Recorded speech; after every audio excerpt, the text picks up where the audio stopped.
Moscow has delivered a list of demands to the United States as a condition for negotiating an end to its ongoing war in Ukraine and resetting bilateral relations, according to two sources familiar with the matter. The development comes amid renewed diplomatic efforts spearheaded by the Trump administration, which has proposed a 30-day truce to halt the conflict that erupted with Russia's invasion of Ukraine on February 24, 2022. The Kremlin's terms, described as broad and consistent with its previous stances, were discussed in a series of in-person and virtual meetings between Russian and US officials over the past 3 weeks. Negotiators are indeed flying in. The contacts are indeed planned. There have already been contacts. There was a phone call yesterday between Waltz and Ushakov. Russia was provided with some information. Before the talks start, and they haven't started yet, it would be wrong to talk about it in public.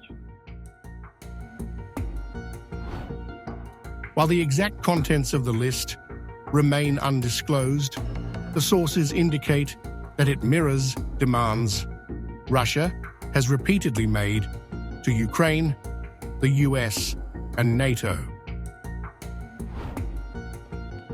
These include barring Ukraine from NATO membership, prohibiting foreign troop deployments in Ukraine, and securing international recognition of Russia's claim to Crimea, and 4 eastern Ukrainian provinces, Donetsk, Luhansk, Kherson, and Zaporizhzhia, annexed by Moscow in 2014 and 2022, respectively. The talks follow Ukrainian President Volodymyr Zelenskyy's announcement on Tuesday that Kyiv would accept a 30-day ceasefire as a potential first step toward a broader peace agreement. Speaking after a constructive meeting with US officials in Saudi Arabia this week, Zelensky suggested the truce could provide a framework for drafting a lasting deal.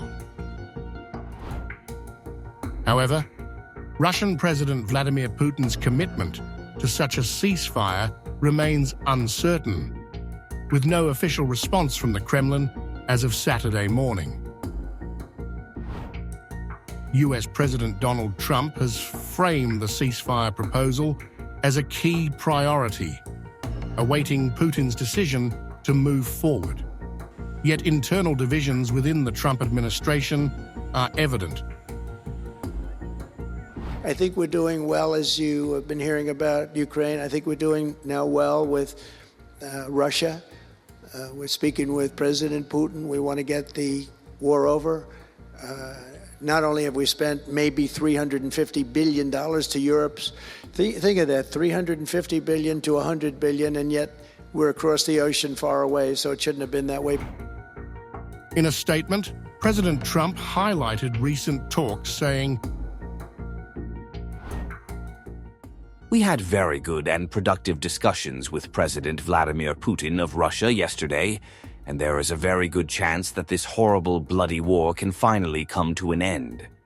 But, at this very moment, thousands of Ukrainian troops are completely surrounded by the Russian military and in a very bad and vulnerable position. I have strongly requested to President Putin that their lives be spared. This would be a horrible massacre, one not seen since World War II. God bless them all. Steve Witkoff, US Middle East envoy, sees the 2022 Istanbul draft, where Russia sought Ukraine's NATO exclusion and nuclear-free status, as a starting point, while Trump's Ukraine-Russia envoy, General Keith Kellogg, rejects it for a fresh approach. The Kremlin's grievances, like NATO's eastward expansion, echo its 2021-2022 demands to curb US and NATO operations in Eastern Europe and Central Asia. Despite US concessions on missile deployments and exercises, Russia invaded. Now, with high-stakes talks underway, Russia's demands could redefine its ties with Ukraine and the West, though neither the Russian embassy nor White House commented as of this morning.